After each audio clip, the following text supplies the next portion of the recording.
Hello everyone, I'm Alana, and today I am exploring the best places to visit in San Francisco.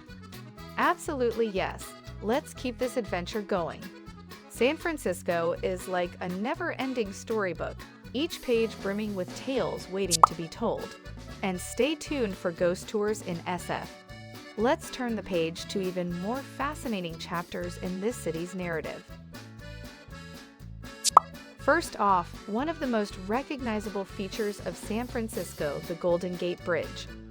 It's like the red carpet to San Francisco's grand show, stretching across the water with an elegance that's hard to ignore. The bridge was built in 1937. It was the longest suspension bridge in the world, spanning the strait that separates San Francisco Bay from the Pacific Ocean. Walking across this bridge, you can't help but feel like you're part of something grand, a scene from a movie where you're the star. The fog might roll in, wrapping the bridge in a mysterious embrace, but that just adds to the allure, doesn't it? It's regarded as one of the wonders of the modern world and world's most photographed bridge. You can even take a boat trip beneath the bridge.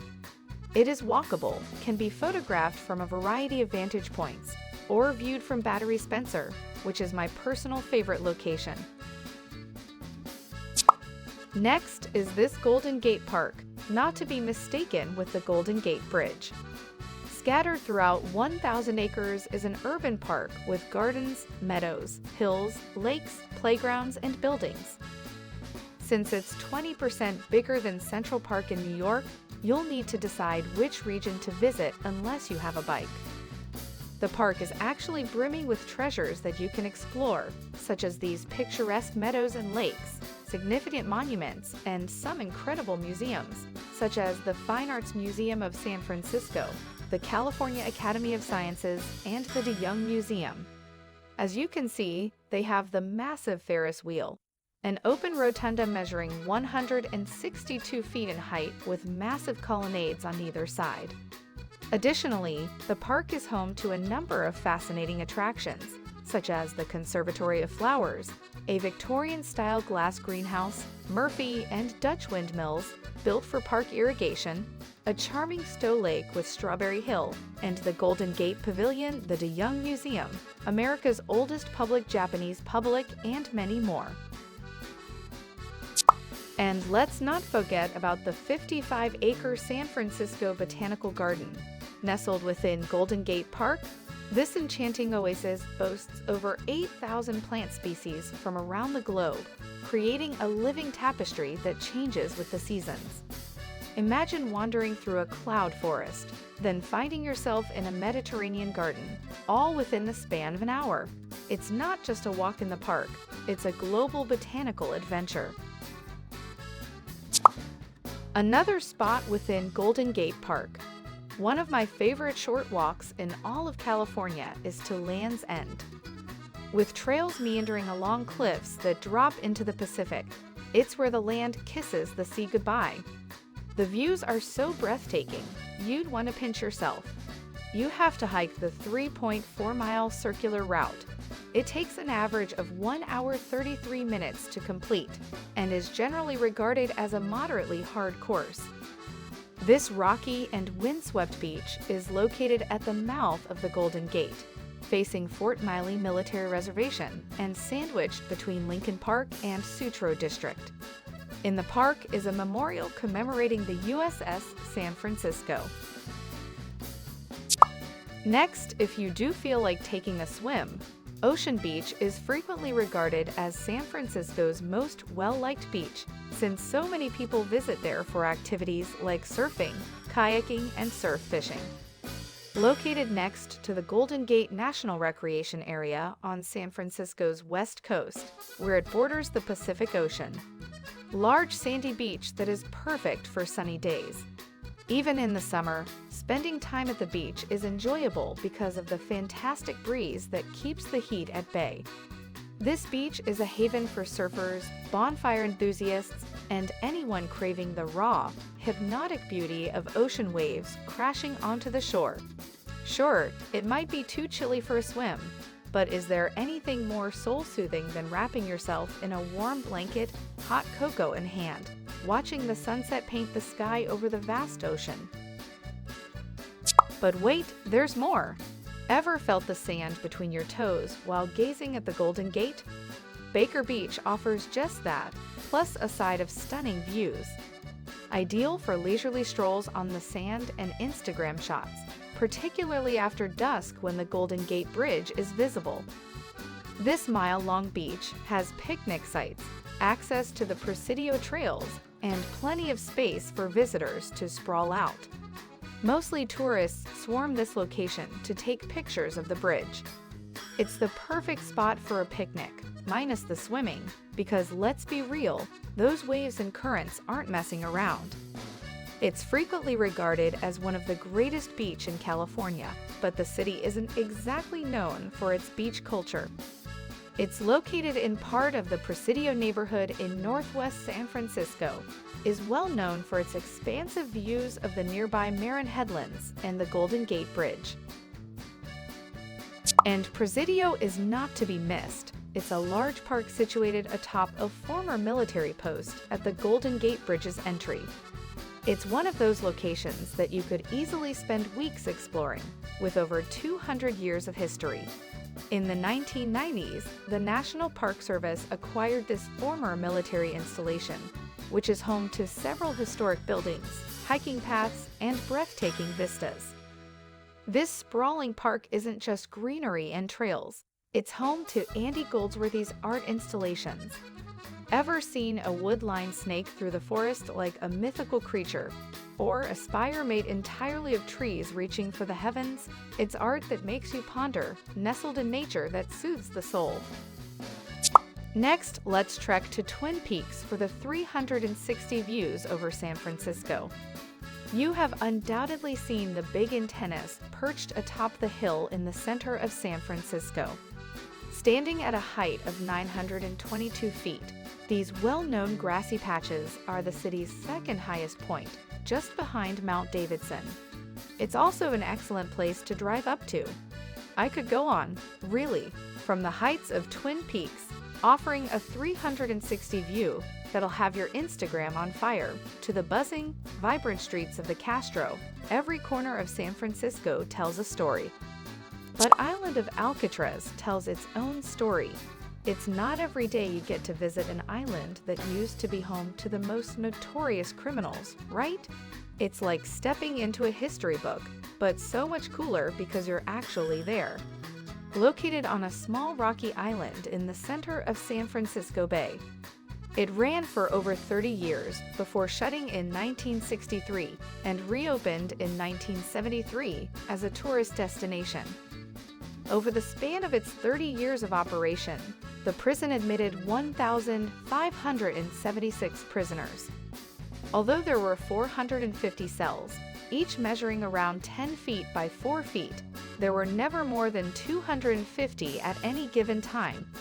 A guided tour of Alcatraz is available, and it includes round-trip boat service from Pier 33. Now, have you ever thought about hopping on a cable car just for the kicks? Between Market Street and Fisherman's Wharf, the steep streets of San Francisco are home to 3 lines of the renowned cable cars. It's like a roller coaster without the loops, but all the thrills. In 1873, cable cars were built to relieve the horses, the first public transportation system to be named a National Historic Landmark since 1964. The few cable cars that are still in use today are more of a tourist attraction than a means of transit. Consider purchasing a pass if you intend to ride more than a few rides or spend many days exploring. While people do utilize them frequently, they may not be the most practical for daily use. And then there's the Ferry Building Marketplace, just foodies. This place is like Disneyland for your taste buds.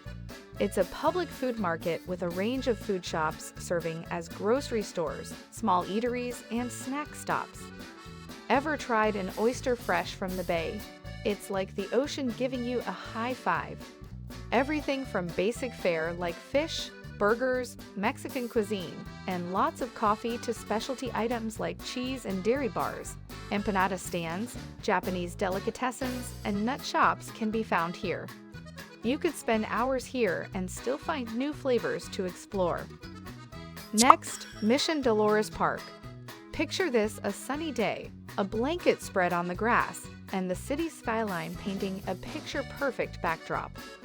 This place is the ultimate chill zone, where the vibe is as diverse as San Francisco itself. The park was an important place for the Muwekma Ohlone tribe. In the 1800s, used as two Jewish cemeteries before being designated as Mission Dolores Park in 1905, little over a year before a significant earthquake shook the city. Following the incident, the park also served as a camp for refugees. You'll see folks from every walk of life soaking up the sun, playing frisbee, or just enjoying a lazy day out with friends. Now, last park on my list, make your way to the Sutro Heights Park for a splash of green in the urban landscape. Established in 1885 by a self-made businessman Adolf Sutro by Sutro Heights Park. At the time, it was a formal, magnificent public park spanning more than 20 acres. Located in the outer Richmond district, perched above the Cliff House, this often overlooked gem offers serene gardens, statues, and sweeping views of the Pacific Ocean that will take your breath away. Once the grand estate of Adolf Sutro, a former mayor and philanthropist, the park today is a tranquil haven, perfect for a leisurely stroll or a peaceful moment of reflection. It's an amazing place to see the sights and take a nice walk alone or with the family. Now, for a dash of magic and mystery, let's not overlook the Magowan's Infinite Mirror Maze. Located on Pier 39, it's like stepping into a kaleidoscope where every turn surprises you with a reflection of yourself. It's disorienting, bewildering, and an absolute blast. You have to navigate a mirror maze in order to escape while trying to stay clear of obstacles. It's a must-see site whether you reside in San Francisco or are just visiting. It's, according to locals, the greatest $10 you will spend in San Francisco. Feeling artsy? The San Francisco Museum of Modern Art awaits with open doors. This museum isn't just a place, it's an experience with over 33,000 works of modern and contemporary art that will challenge, inspire, and maybe even perplex you. Being the first museum on the West Coast dedicated exclusively to 20th century art, San Francisco Museum of Modern Art is home to an internationally renowned collection of modern and contemporary art. For those who like their adventures with a side of history, a stroll through the historic Mission District is a must. This neighborhood is a vibrant tapestry woven with rich cultural heritage, colorful murals, and some of the city's most tantalizing food. Mission Dolores, the oldest intact building in San Francisco, offers a glimpse into the city's past. And then there are the murals, bold, powerful, and telling stories of identity, resistance, and hope. It's like walking through an open-air gallery where history and art collide. And for an utterly unique San Francisco experience, why not visit the Wave Organ? This acoustic sculpture, located at the end of a jetty in the Marina District, plays music with the ebb and flow of the tides. The Wave Organ is an auditory artwork that responds to waves.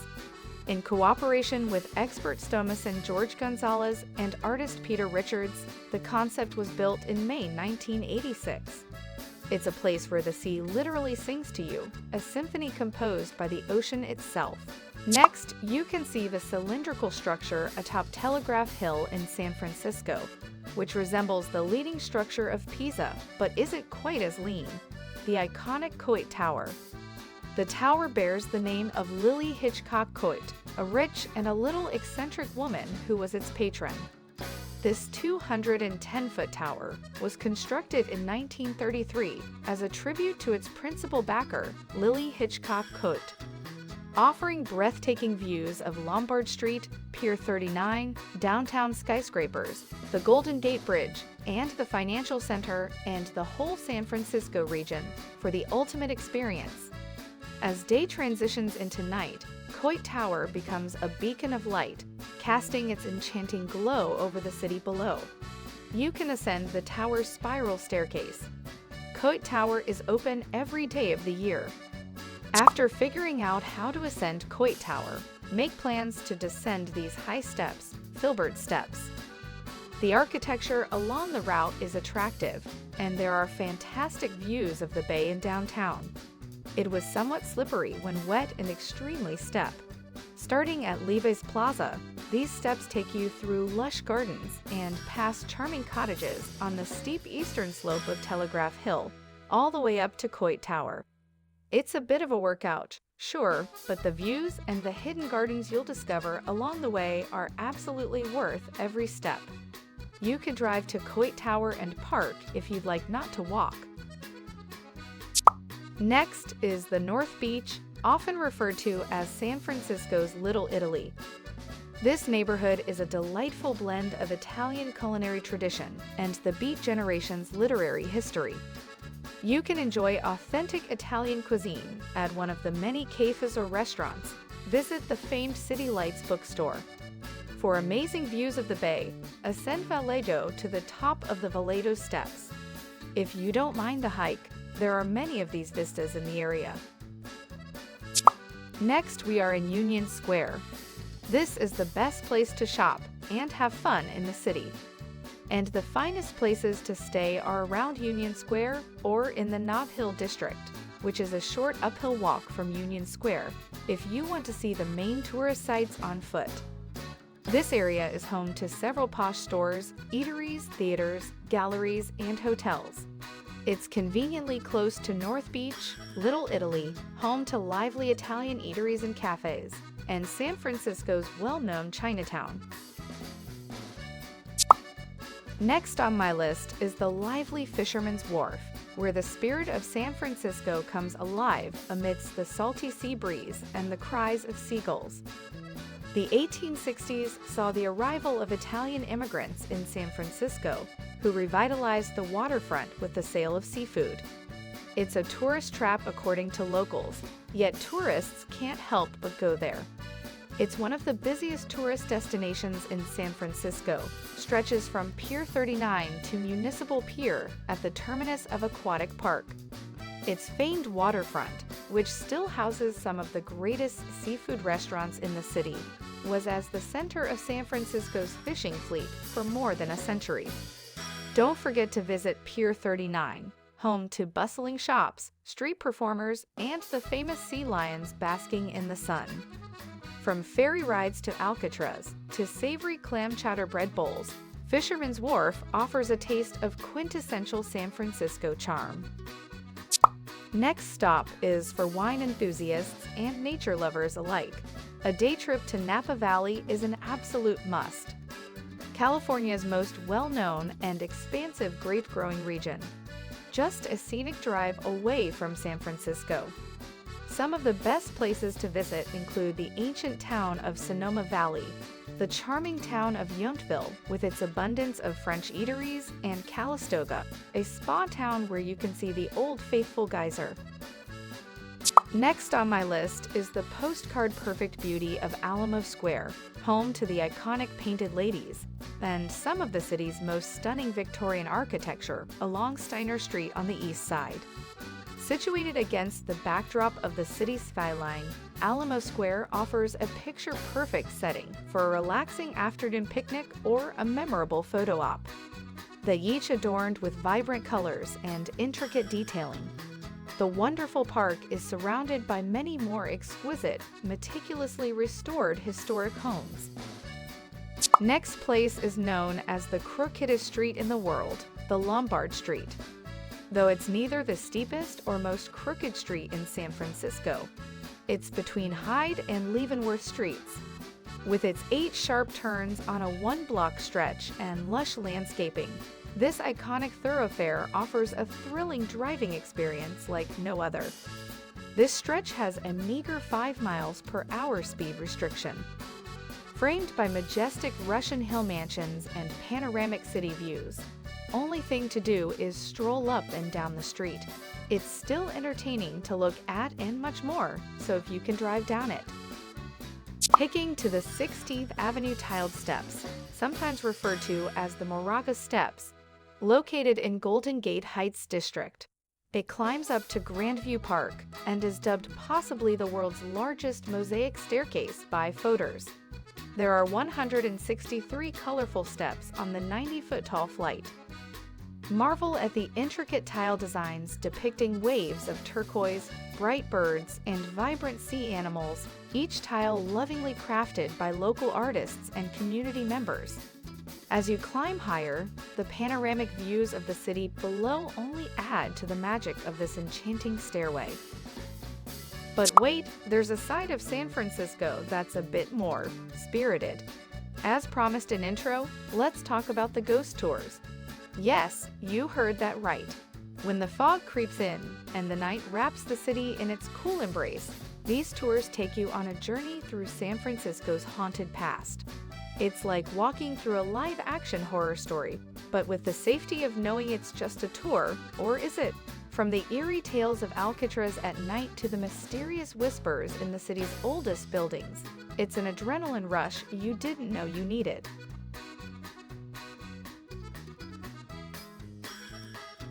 So, what do you think? Ready to dive into the heart of San Francisco and experience its wonders for yourself? Trust me, it's a journey worth taking, filled with moments that'll turn into memories you'll cherish forever. San Francisco's not just a city, it's an experience, a vibe, a state of mind. Let's explore it together, shall we?